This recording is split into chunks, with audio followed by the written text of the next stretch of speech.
time now for the Press Digest, and today we have with us, as usual, for every Sunday morning, Dr. Mervat Madkour, Professor of Political Economy of the Middle East Research and Development.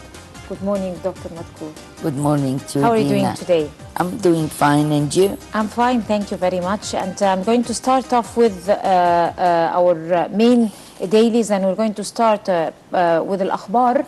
One of the main headlines in Al-Akhbar, the utmost degrees of preparations and cautiousness.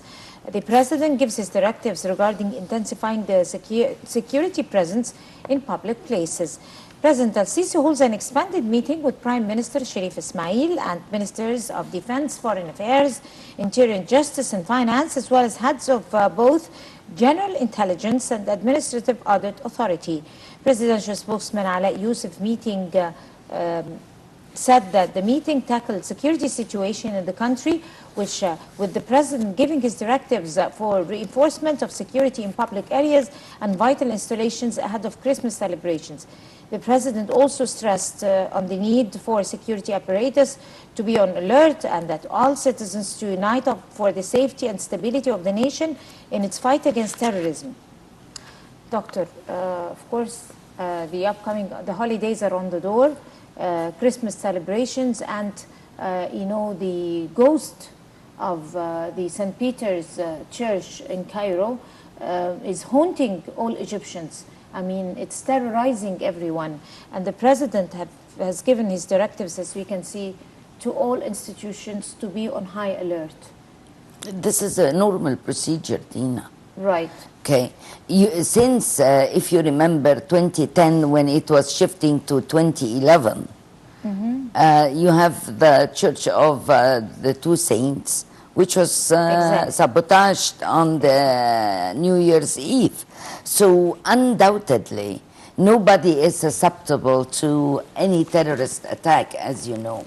And definitely taking precautionary measures is highly recommended. We don't want people like Habbara or like Mahmoud Shafiq to do another terrorist attack on innocent people.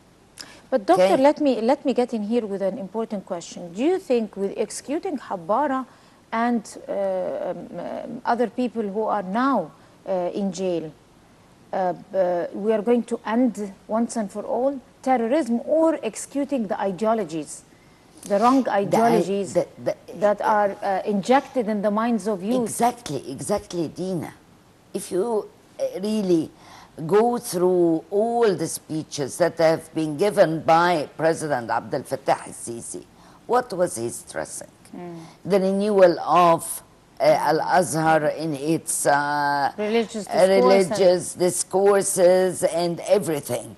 And even in the curriculum of readings in schools, because this is where you get really the ideas that can get you to extremism, in the absence as well of a family unit that has been in the past. At our time, we must have had one meal together as a family, and we can discuss. And very important. Very, very important. But unfortunately, due to this economic situation, which has been going on and things are rising in prices, the mother and the father are now working. So there is nobody really in the family to guide the young generation. In addition, of course, to a curriculum that has been, in one way or another, advocating violence. And we cannot deny it. Of course. So we do have a problem. And Al-Azhar role must be now, not re-emphasized, but it has to change. It has to change the mentality. That's the core of the problem. Exactly. Because there is a conflict. You are fighting a thought, Dina. Exactly. There is a rift between changing the religious narrative or the religious discourse, or changing there is the conflict between changing this and changing That's what- the basis or the foundation. No, that's what, if you remember the last meeting with the youth, President Abdel Fattah al-Sisi was emphasizing something very important, the Egyptian personality, Exactly. the Egyptian identity. Why is my generation slightly protected in one way or another? Because we are somehow defined in what is Egypt. We've seen Egypt going through the dilemma of June 5th, 1960. But we have seen Egypt goes on the 10th of Ramadan, on October 6th, 1973, winning. So this dilemma and this turmoil in which Egypt has gone through economically, even morally, we have been defeated even morally, Dina. Right. And still we overcome this. How did we do that? Okay, it's a will that has been raised in us, and that's what we want to give to our children. That's what we are trying to give to our children. Only what's coming in the middle is that those imported ideologies that come from other That neighboring come countries. from where? Right, From Saudi Arabia. exactly. The And Wahhabi then idea, one of with the biggest people like Yasser Burhami, okay, who is now investigating something that is not even mentioned in the Quran. We have to know that what is written by people like Ibn Taymiyyah and the like, they are, yes, as we label it, Turath, but which is a tradition. But these books that have been written in the past are only suitable for its place and its time. Exactly. Because this is not Quran, Dina. This is is an interpretation. One of the biggest institutions in Egypt who was assigned with reforming the religious discourse has to recognize that seriously and work on it. Unless they are not recognizing it, nothing is going to Or be as long as they are really not feeling the problem which we are faced with. Exactly. Exactly. And still with the same issue from Al-Masri Al-Yawm, we read, minimize Security Council in preparations for the new year and Christmas celebrations. President gives his directives regarding intensifying security presence and widening the programs of reducing burdens over the low-income brackets. And presidential spokesman says the meeting probed current economic situation, adding head of state reviewed the government's efforts to enhance social protection network for all Egyptians, as well as expanding the reform program so as to ease the burden of or alleviate the burden over the low-income brackets. And Yusuf also states that the meeting had also discussed the government's efforts to provide basic commodities in markets at reasonable prices, with the president stressing the need for broadening the efforts to control the market prices. Controlling the market prices. This has been a common issue. I mean, no, it has become a ridiculous, tormenting everyone. A ridiculous kind of thing. Okay, because why don't you take the other issue also in Al-Yawm Al-Saba, so that it's the same thing. You're right. The festivities, emergency cautiousness, and full preparation. Al-Sisi gives his directives to the government and its apparatus to intensify the security presence in the public parks, to secure the vital installations, any terrorist attempts, and engineering authority begins the renovation of St. Peter's Chapel. First, let me tell you one thing. The floating of the Egyptian pound has been a decision taken by the Central Bank of Egypt, right? But it wasn't well studied. And that's why we are suffering from this high prices issue. Even in medications, yesterday there was a big program on medicines because they have to raise the prices of medicine again, okay? So the problem is we take decisions, not the president, exclude the president. It's the government and the various people in the government. They take decisions without studying the repercussions. Any economic or any political decision has to have an impact on the country as a whole. Regardless of what I do, Now they are trying to balance stuff. Where were they when they decided to float the Egyptian pound? We don't have production, we don't have exports, we are only importing and consuming. This is our economy, unfortunately. True, things will get better, by the way, regardless of what they are saying, okay, or what we feel that things look very bad or look too dark. No, things will get better, but not through our effort. It's God's will. Why? Because now we are finding gas in gas fields in the Mediterranean, and as well oil fields in the Western Desert. So things will get better, whether we like it or we don't. And where others like it or not. But let me tell you, haven't we floated the Egyptian pound? Tell me, as a professor of political economy, what could have been another alternative, good, reasonable, convenient, you have justifiable alternative that could be for Egyptians other than floating the, I mean, if you were the prime minister and you'd had it in your hands Thank God I'm not.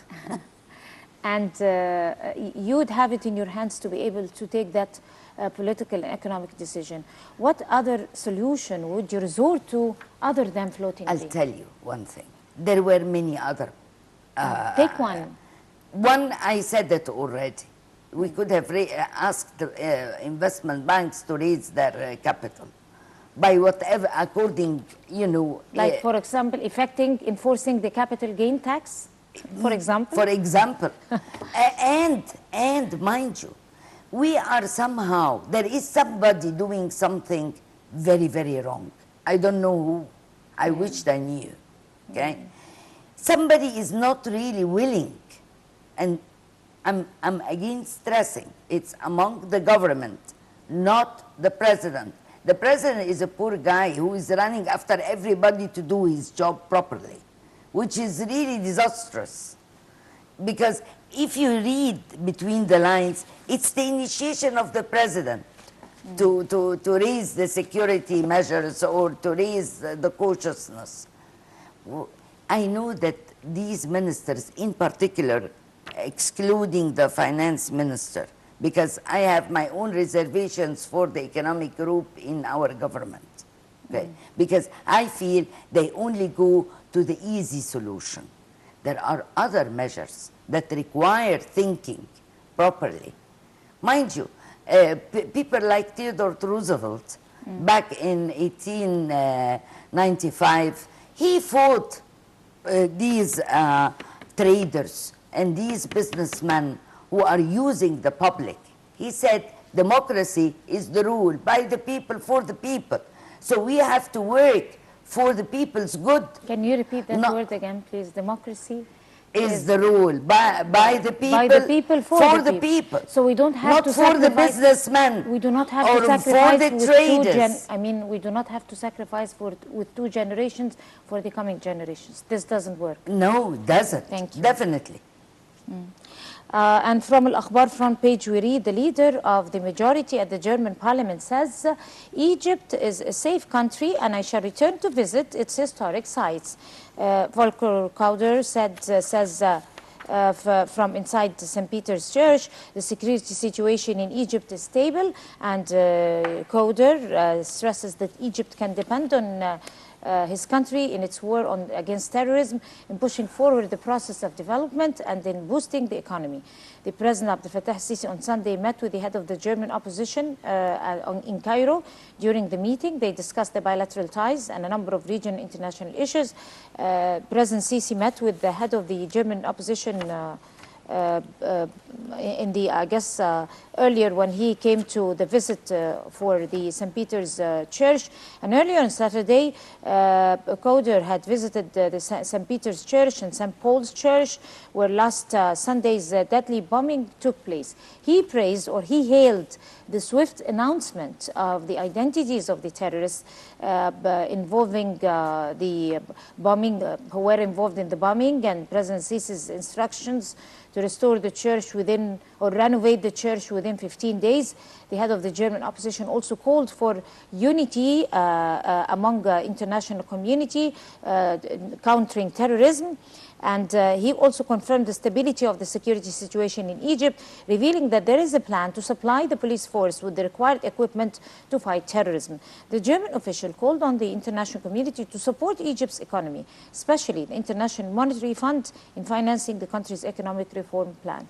What could the IMF do more than what they did? Than doing what they did? No, just in few words, Dina. Definitely, the St. Peter's Chapel will be reconstructed or restored, actually, because it is a historical chapel. Okay, it has been built, as far as I remember, 1915. Okay, so I wish that this German parliament or this opposition, head of German opposition, just passes a word to the Brits who have issued in the Advent a restriction to going to Egypt, stating that Egypt is not secured. Well, they openly said it's not anything but a political decision. They openly have declared it. You know, to members of the parliament when they were on a visit there. Stinks, and it stinks. What they are doing is fighting us. You know, but they declared, they said it's a political not decision. just England is fighting us, you know, from underneath a table.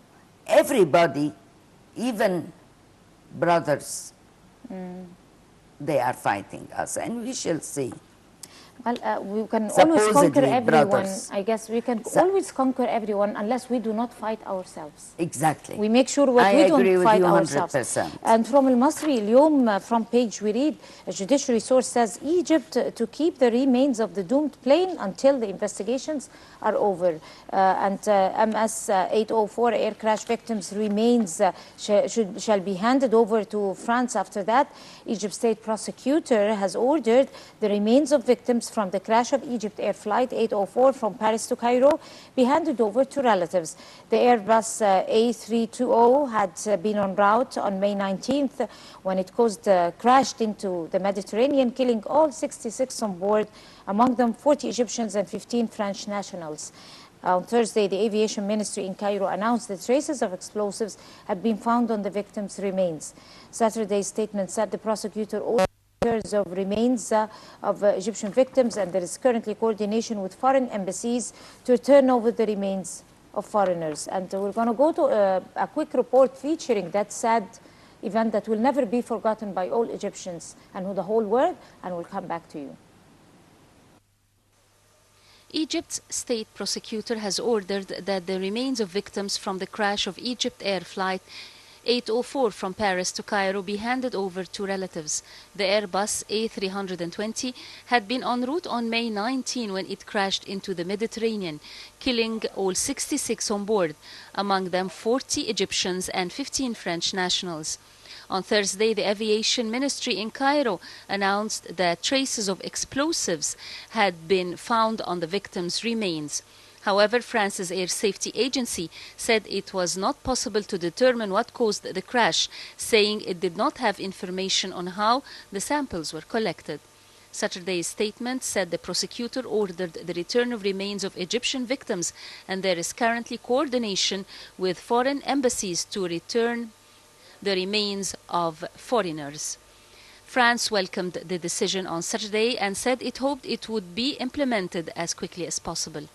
The Foreign Ministry in Paris said in a statement that this was an important decision which the families have been looking forward to, and the urgency of which has been stressed a number of times in recent months by the French authorities. The plane airliner had also been carrying 2 Iraqis, 2 Canadians and 1 passenger each from Algeria, Belgium, Britain, Chad, Portugal, Saudi Arabia and Sudan. Aviation experts have said there is little chance that a mechanical fault was responsible for the disaster. The plane only entered service in 2003, making it relatively new for an aircraft that tends to have an operational life of 30 to 40 years. It was flying at 37,000 feet and disappeared about 113 nautical miles off the Greek island of Karpathos. Investigators had determined that the fire broke out in or near the cockpit before the plane crashed between Crete and the coast of northern Egypt.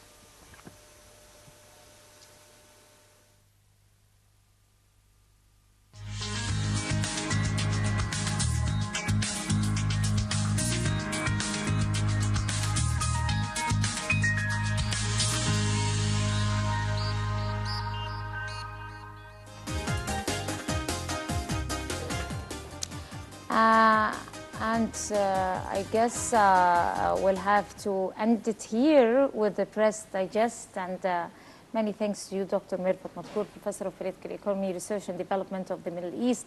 We're going to go to a short break and we'll come back to you. Thank you, Doctor. You have a good day. You too.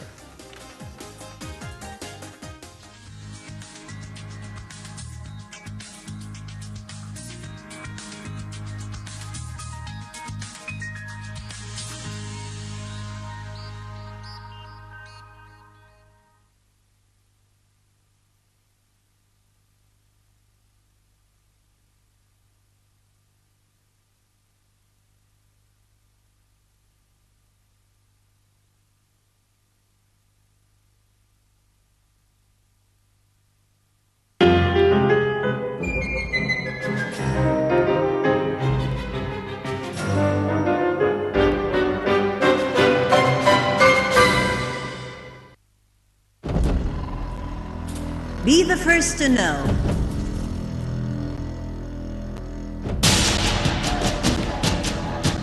The news live at the site of the event. Information on events as they are happening. If it's breaking news, it's Nile TV.